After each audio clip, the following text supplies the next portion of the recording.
speaker is Abigail Capitin-Principe, who has over 15 years of experience teaching English at universities in uh, Nagoya City specifically and Aichi Prefecture in general. Her research interests include integrating technology and online tools in language learning.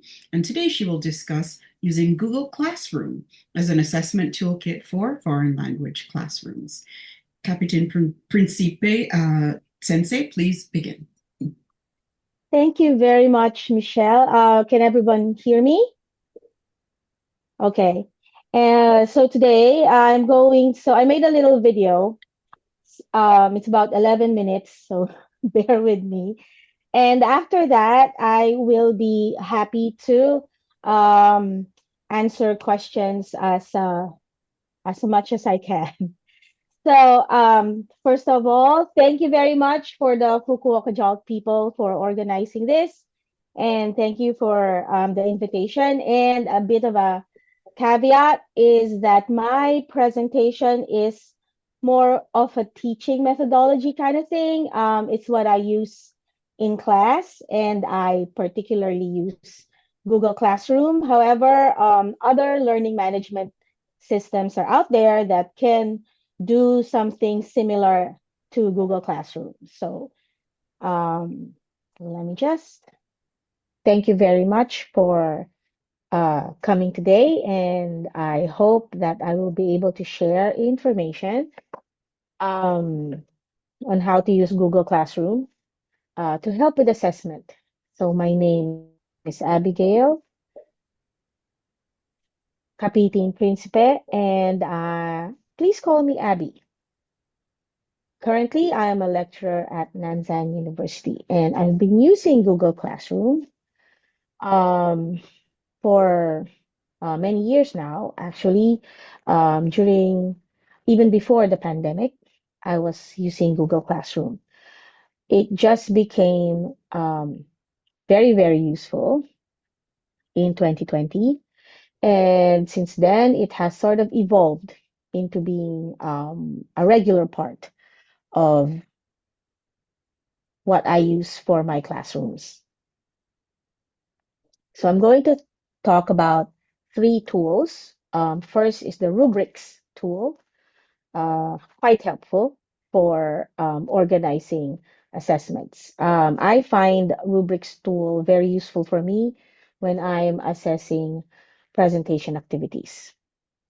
The next is comment bank, which is very useful for writing classes, although full disclosure, I haven't been using the comment bank a lot because I like to talk to my students and give them like face-to-face feedback.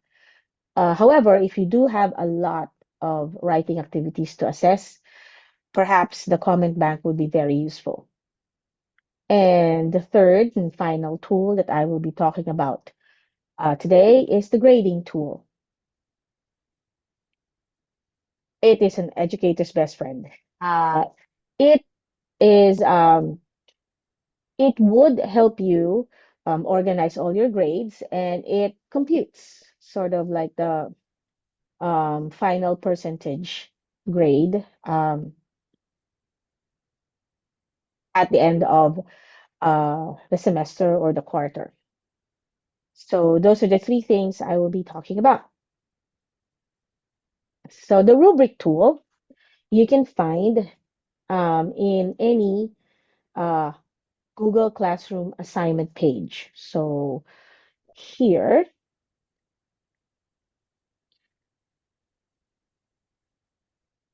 is the assignment page, and it's a presentation assignment, social networking systems, pros and cons. And you can see here, I created a rubric for this assignment, which is um, the rubric is 100 points. The assignment in and of itself is only 25 points, but when you create the rubric, it'll be 100 points. So if they get 100 points in the rubric, then they get the full 25 points in the assignment. And this is how the rubric is.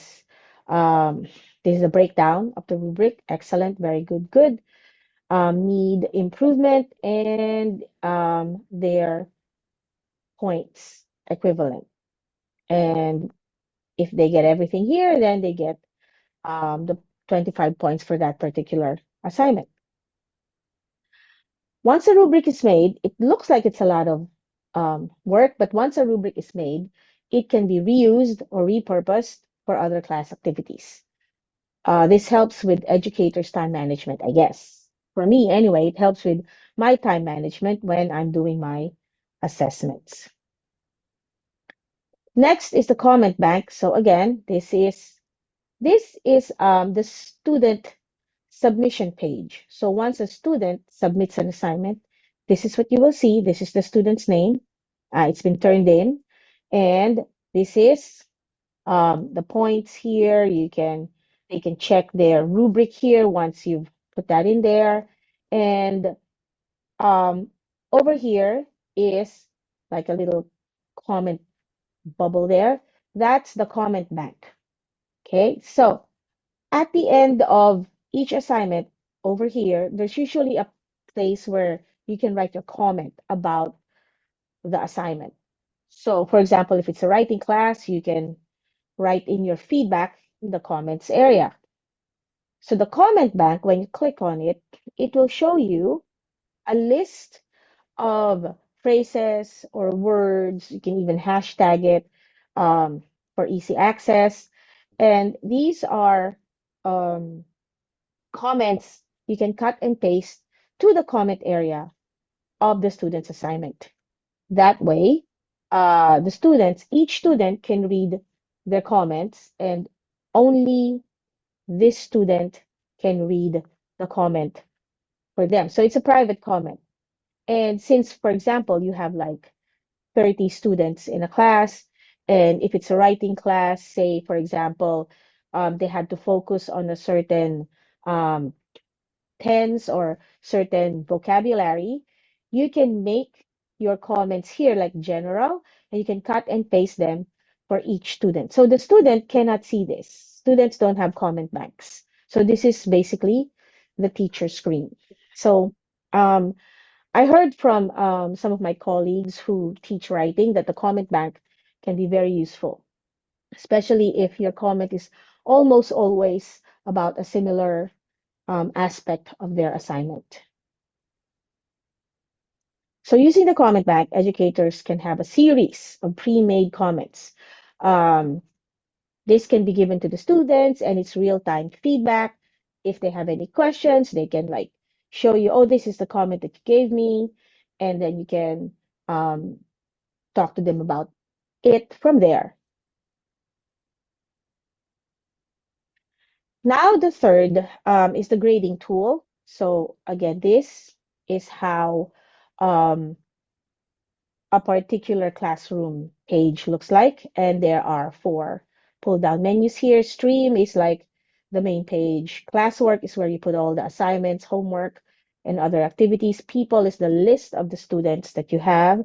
And grades is where you put um, their scores or the points or the numerical value of their assignments.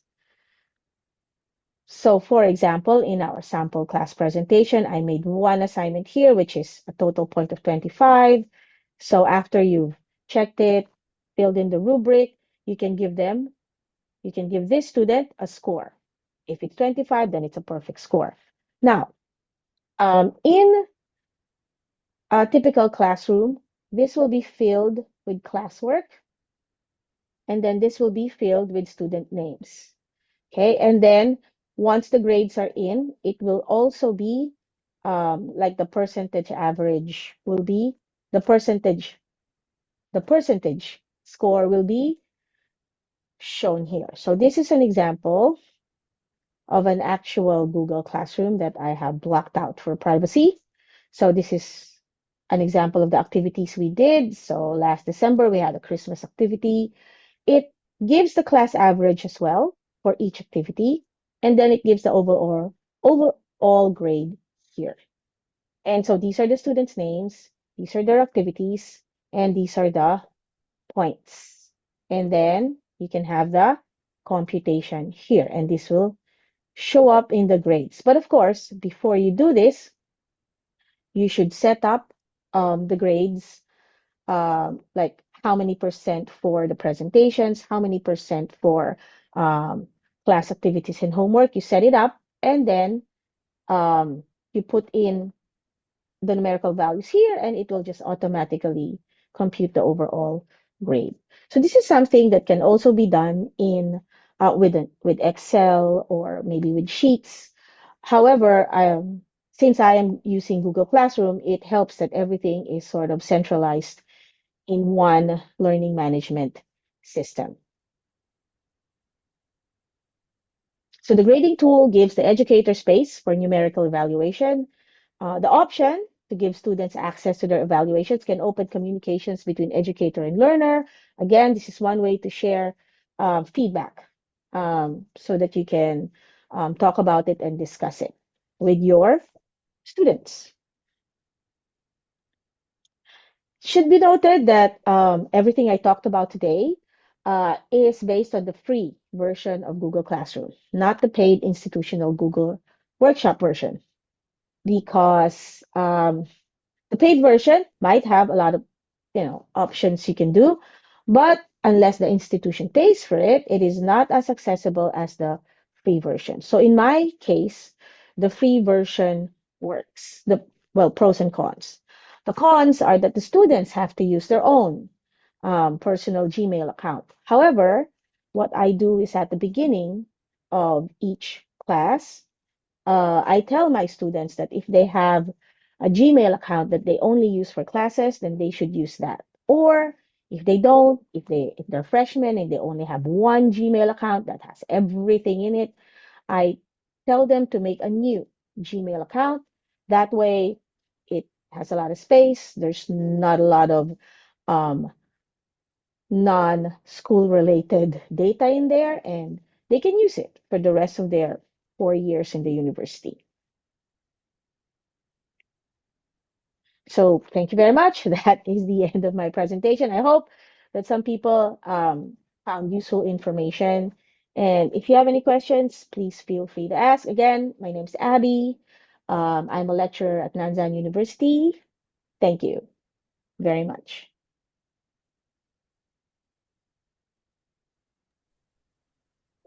And so if you have any questions, I'm here. Thank you for coming to my TED Talk.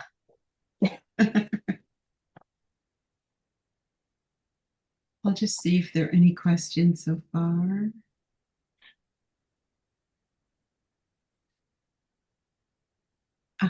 Adrian? Uh, Hello. Apologies if my internet is a little bit off. I'm actually tuning in from the Philippines. So hello everybody. Good afternoon. This is actually my first time attending one of these talks, and yeah, just a bit of a background of myself. I'm actually a graduate study student right now with De La Salle University, and I was actually an Eikaiwa teacher for 4.5 years in Fukuoka area before I moved back to the Philippines. So yeah, sorry, just a bit of a background. But first off, thank you very much, Miss Principe. I really enjoyed listening to your talk. I think one question that I have in mind is, at least from what I've seen with your presentation, it focuses on university level students. I've noticed when it comes with younger students, especially those in grade school or elementary school rather, they're not as tech savvy as other students are in the older year levels. So I wanted to ask you, uh, do you think that this type of use of Google Classroom, do you think that it would be effective as well on an elementary school level, or should it be left on a college level? So Oh, oh, thank you very much, Adrienne. So you're from the Philippines. So am I. And Miss Jean is also from the Philippines. yes. But the thing is, the what I talked about today is to help educators use Google Classroom as assessment toolkits. So I guess you can use it for, say, elementary school, and then for elementary schools or junior high schools, because it depends on the educator. So you can give them activities, because I don't have experience teaching outside of the university environment. So, but I think the Google Classroom is very useful for educators in general. So you can give them, say, their level appropriate activities, and then you can do the assessment on Google Classroom, because if you find that it would be helpful for you.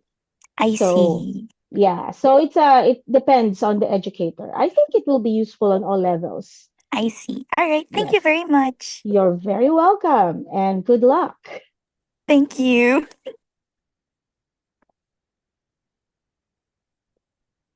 Do we have any other questions? Yes, Professor Miyazaki. Okay. Hello, Abby. Abby, thank you for the interesting presentation. Oh. Oh yeah, I think it's very effective learning management system, and I like the function that help teachers save time. Yeah, that's very good. Yeah, I'm curious about the process of making rubrics that you show us in the beginning. How teacher made the descriptors of rubrics. Yeah, rubric include the scores and the level and descriptors to it. How teachers made the descriptor? They discuss something about the descriptors. Oh, thank you very much, Professor Miyazaki. The example rubric that I showed, because most of us here, if we teach at university, we basically can make our own rubrics, right? So there's a lot of independence there, which I really appreciate. So the rubric that I showed in my presentation is just an example rubric that I often, it's just something I made with the help of online resources. And it is specifically geared towards that particular activity. So I have a tendency to make a rubric for each activity, because when I teach, for example, oral communication classes, I have several oral communication classes, and they would probably be doing something similar, like the social network pros and cons. So there will be several classes doing that. So that rubric will be applied to all classes. But as to the decision-making process of making it, I made it myself. Okay. So if I am not too sure, I often ask like either the department head or my colleagues who teach the same or similar classes, and sort of like get together, and I usually ask advice, especially if I'm teaching a class that I'm not used to. For example, writing classes, I rarely teach writing classes. I more often teach presentation classes. Oh, okay. Okay. Yeah, so the rubric was something that I made. Okay. Yes. Yeah. If you have a question about how you make it specifically on Google Classroom, there is a little option there. When you make a class in Google Classroom, there's a little clickable thing at the bottom that says rubric. You click it, and then it gives you a lot of spaces to make the rubric. So Google Classroom is very convenient in that way. Okay. Yes. Thank I you. hope I answered the question. Yeah, of course. Yeah, very helpful. Thank you very much. Thank you very much.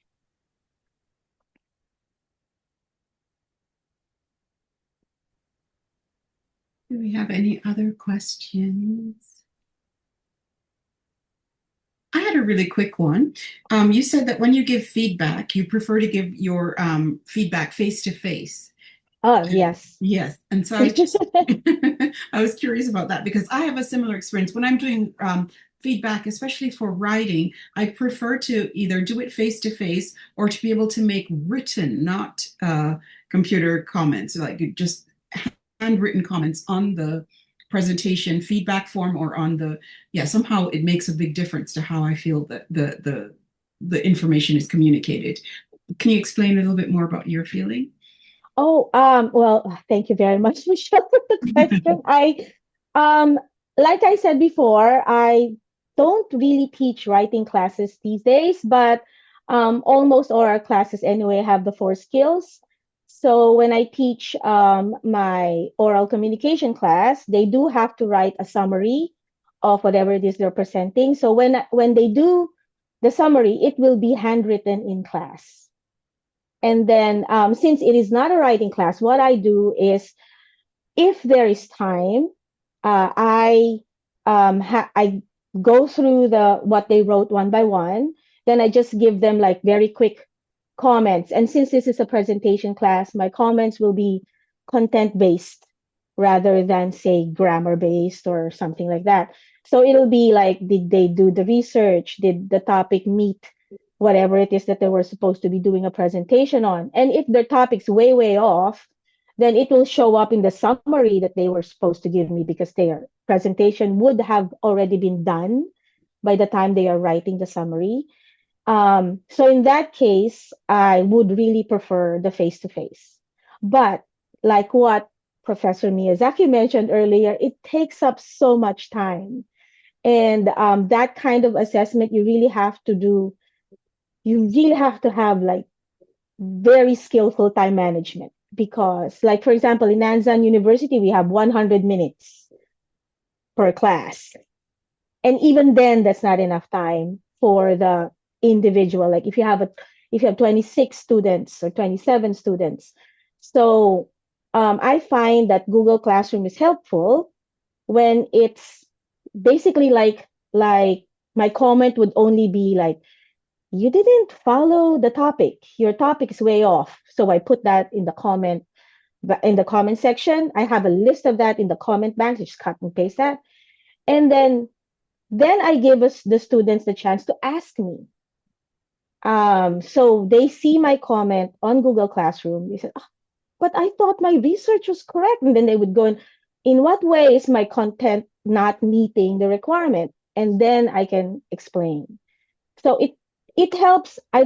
It's a bit of like the nail that sticks out. It's or that's not a really good example. This is a squeaky wheel. Okay, the squeaky wheel is a better example. So if some students never ask, I never get to give them feedback. But then again, if they're doing well, most of them don't ask. But then again, those who have the courage to ask, then the wheel gets oiled because I can explain this and this and this, and then I hope that they are better for it after that. So it's really a balancing act when I give like formative assessments in classroom because you really need time. You need to exert the time for that. So, but I think using learning management systems help so that you don't have to repeat the same thing blanket to everyone. They can see it there and then they can ask about it if they want to, and then they have the option to just try and work it out themselves and then submit a better version of their work. So that's how I kind of do it. It's so impossible to do 100% face to face because there's too many of them. That's true. So, thank you. Thank you so much. Thank you. Sorry, Bill, did you have a question or an announcement? No. No, let me do sit in the room here. No.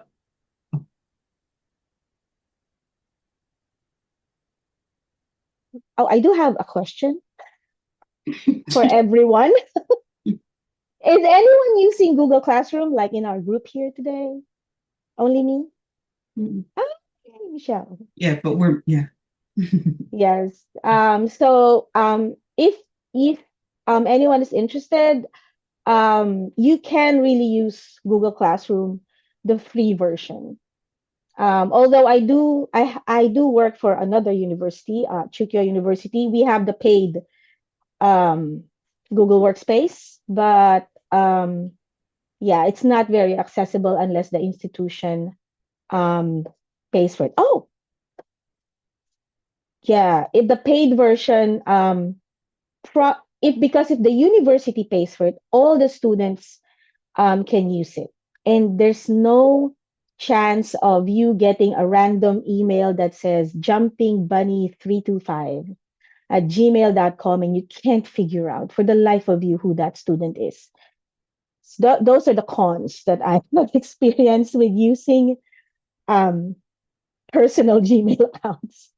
But you can nip that in the bud at the very beginning. You just make them make a new one and tell them to write the password down somewhere.